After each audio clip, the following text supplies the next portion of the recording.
Breaking, Zelensky's victory plan revealed. Another topic, new level of desperation. United States concerned by reports of North Korean soldiers joining Russia in Ukraine. Interview on UATV English is the third topic. The US considers Korean soldiers in Ukraine a desperation sign for Putin's regime. Is that so? We'll discuss it with an expert. Good afternoon. These topics in more detail in our daily episode with me, Henry Keane, and UATV English, doing our best to bring the hard truth in easy terms for the whole free world directly from Ukraine. President Volodymyr Zelenskyy presented Ukraine's much-debated victory plan at Parliament today, though some parts still remain classified. Ми повинні реалізувати план перемоги, щоб примусити Росію. We must implement the victory plan to force Russia to attend the peace summit and be ready to end the war. So, the plan consists of 5 points and 3 secret annexes. Point 1 is geopolitical. Points 2 and 3 are military. Point 4 is economic. Point 5 of the victory plan is security. The plan involves 3 classified appendixes, and these classified items will be presented to faction leaders. If the plan is supported, we can end the war no later than next year, Zelenskyy said in the parliament, in the presence of Commander-in-Chief Alexander Syrsky, Military Intelligence Chief Kirill Budanov, and Western diplomats.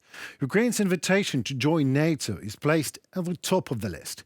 Kiev submitted its application to join in September 2022, but has yet to receive a clear signal from the allies. Well, while waiting for that clear signal, please let me put in easy terms all 5 parts of Ukrainian victory plan for you.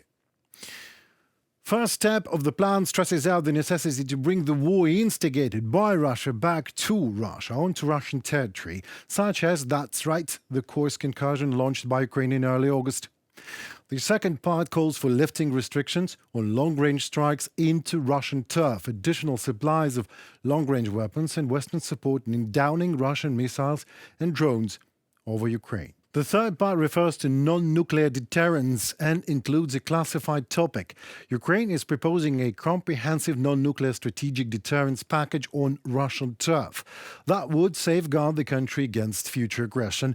The fourth part addresses Ukraine's use of its natural resources such as uranium, titanium and lithium, which presents economic growth potential for Kiev and the EU. Ukraine is offering a special joint investments and also a development of these resources jointly with the EU and the United States. That part also calls for ramping up international sanctions against Russia to undermine its ability to sustain aggression. And final, fifth part, relates to Ukraine's post-war security architecture. The Ukrainian army is a large and experienced military force that should strengthen NATO and the European continent. Well, all I can say here from that non-classified parts that are available, amen. At least it looks just and comes from Ukraine and not from China and Brazil and other friends of peace, each wanting own piece of Ukraine. Let us look back over the shoulder a bit, shall we? Russian dictator Putin visited North Korea for the first time in 24 years of his dictatorship in June, when he and Kim signed a so-called comprehensive strategic partnership, whatever that means, a clause similar to Article 5 of NATO. Should either country get into state of war due to an armed aggression, the other shall immediately provide military and other assistance with all the means at its disposal, states the pact, published by North Korean state media. And now the ties between communist dictatorships developed enough for Korean cannon fodder to be deployed in Ukraine. Washington calls Pyongyang soldiers joining Russian occupying forces in Ukraine a new level of desperation. Such a move would also indicate a new level of desperation for Russia as it continues to suffer significant casualties on the battlefield in its brutal war against Ukraine. Sean Savit, White House National Council spokesperson. President Zelenskyy recently accused North Korea of sending personnel to support Russia and said that Moscow plans to actually involve Pyongyang in the war in the coming month. While the Kremlin has denied the reports, there is mounting evidence that the Russian-North Korean cooperation has reached a new level of sorts. Some sources say Pyongyang has sent 10,000 soldiers to Russia, but it is unclear What kind of soldiers these are, the sources cautiously say. Well, let us at UATV English shed some light on the combat qualities of Korean soldiers. 18 North Korean soldiers have deserted from positions on Ukraine's border with Bryansk and Kursk regions of Russia, 7 kilometers from the state border with Ukraine. The motives of that have not yet been cleared, but it is known that Russians are searching for their absent without leave communist comrades, while Russian commanders are trying to conceal the desertion from their higher-ups. North Korea has also supplied Russian forces with artillery shells, not only soldiers, and also ballistic missiles, both extensively used against civilian objects in Ukraine. But jokes aside, recently North Korea has mobilized as much as 1.4 million of its citizens to fight in what they call a holy war. And that is in just 1 week. I wonder what Western expert will say now. Is that just as well a sign of Russian-Korean mutual desperation, maybe? Alexander Kraev, a political scientist, is in our studio tonight as an expert. Alexander, hello. Nice to have you with us. Yes, thank you for having me. The pleasure is all ours. Straightforward to the questions. Just educate me, Alexander. Korean soldiers in Ukraine, well, I myself consider it just a cannon fodder being replenished by Russia. But White House, the one in America, though disagrees with me. It says, let me quote it for you. Such a move would also indicate a new level of desperation for Russia as it continues to suffer significant casualties on the battlefield in its brutal war against Ukraine. End of quote. And that's said by Sean Sovitt, White House National Council spokesperson. Alexander, in one of your articles, you call the Korean soldiers' presence in Ukraine a provocation from Putin's side. How come? What did you mean by that? That's definitely a provocation. And if we speak from the point of view of international system, it's basically a delirious idea. It's not only a provocation towards the United States or towards Ukraine, it's a provocation towards the whole international order, because previously it was suggested that any kind of enlargement of big international conflicts, and the Russian aggression against Ukraine is definitely one of the biggest up to the point starting from the Second World War. Any enlargement of such conflict with the direct involvement of any third party will definitely be regarded as not only an escalation but also a direct course into the nuclear annihilation, because we do understand that Korea also possesses some kind of a nuclear arsenal. We do understand that Russia from the starting point was the biggest, second biggest nuclear power, and that is why entangling North Korean soldiers into the fighting in Ukraine with boots on the ground, not only with the industrial support or with the military support with hardware, but with the soldiers definitely fighting against Ukraine. There's definitely a very dangerous and uncontrolled provocation, and that is why, from my point of view, I think I will give a cliffhanger here. Yeah, go the ahead. reaction of the White House as of now is not sufficient. It is definitely not enough just to say it's a provocation. So you just killed my another question. So what are you saying? You're saying that there's going to be no reaction from the West side. I mean, they're just West side, nicely put. Well, I mean, another fears of escalation, talks, and nothing happens, and that's okay. So, you know.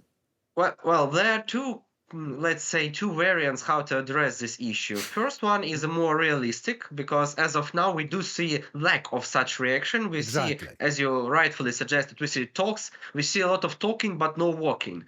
We definitely do understand that the West is now curious how to react to such a situation, because it was not suggested within the strategic documents and within the strategic vision of Russian aggression. But there are also a positive side of the issue, and as we do know, as of now, Biden will meet with French, British, and German leadership when he will be on his trip in Germany. They will definitely speak about the necessity for Ukraine to launch long-range missiles into Russian territory. They will also speak about some kind of a negotiation starting point for Ukrainian accession into NATO. It is not an accession per se, it is just the starting point. But I do believe that if we speak from the positive side of the issue, such reaction from the West as providing Ukraine with long-range missiles and getting Ukraine invited into NATO, well, that may be a sufficient reaction to the Russian idea of enlarging conflict with North Korea.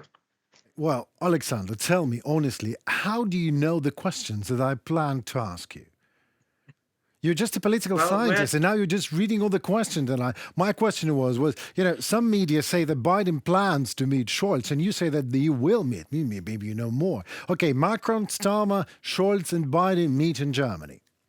Could we in Ukraine be, I don't know how to put it, cautiously optimistic about the meeting in terms of whatever, long-range restrictions lifted, possibly NATO, anything? Cautious optimism, yes or no? Yes, we definitely should be optimistic, but yes, we should definitely put it with a grain of salt, because it is not about the fast results and fast decisions and getting into NATO in the next, I don't know, few weekends. It is about starting the process. It is about getting the necessary hardware as of now. Really, Ukrainian military does have a very big shortage of not only long-range missiles, but also just the general ammunition for our artillery and even the infantry regiments. But why this optimist may be a realistic paradigm after all? Because first and foremost, we do understand that all these decisions made nowadays, like in the midst of October, they will most definitely be implemented after the American election. Well, Biden will not be constrained by any electoral or political dynamics. He will not also be constrained by the necessity to support his party candidate. And the same goes for a lot of European leaders. And as we see, Germans are linking their support to any kind of American decision. And that is why I am being optimistic/realistic that such decision can be taken, such political invitation for NATO can be provided for Ukraine. And of course, if we speak about long-range missiles, then can be provided together with the appropriate suggestions of targets and everything. But although it will be decided nowadays, it only may be applicable starting from the 5th of November.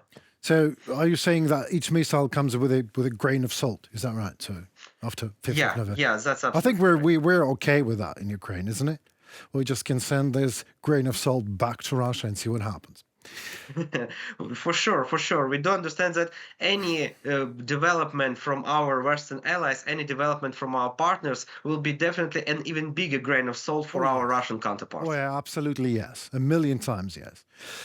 I would love to talk about the topic, but let's slide smoothly to another one. Victory plan. Have you seen it? Have you seen the victory? Unfortunately, none of Ukrainian experts will answer definitely and concisely on this question, because we only have seen the briefest variant which was provided for Ukrainian public. Okay, the briefest version. Ukraine in NATO in any time soon, is that possible according to that victory plan? How real is that to you? Give me a speculation. I'm not asking for any firm answer. Your feelings on that. It is possible, but if we speak about the membership itself, if we speak about the membership of Ukraine in NATO, it's of course a strategic prospect for the next several years, not even months. But if we speak about some kind of a quasi-NATO agreement, some kind of preliminary guarantees provided by the NATO powers, the same as was provided for Finland and Sweden, for example, then we're talking about the nearest future, we're talking about the nearest few months, and we're definitely talking about this meeting of Biden with his European counterparts. So basically, we are on the right path, but we cannot be the one who is pushing or furthering this path even faster. But we are still going and heading in the right direction. I think, Alexander, you have to go to politics.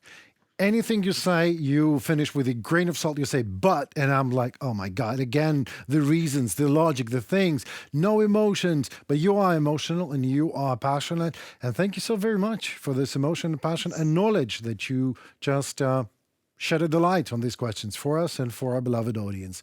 So thank you very much. And I already know who I'll get as my official speaker for the next parliament or really? The next present administration. Don't tell me it's me. You're going to flatter me much. For sure. All right, I'm going to call you afterwards. We discuss the salary, okay? Yeah. Sure. Thank you so very much and hope to see you soon in this very studio. Yeah. See ya. Bye-bye. Goodbye. Alexander Kryov, political scientist, was with us, and that was it for tonight. Thank you so very much for your precious time. It was me, Henry Keen, and my team at Intuitive English. We did our best to administer at least some hard truth in easy terms for you out there in the free world, directly from Ukraine. Please like, subscribe, and comment. Don't be shy. Your voice matters as it helps Ukrainian voice to be heard worldwide. Stay safe and tune for more tomorrow. Goodbye.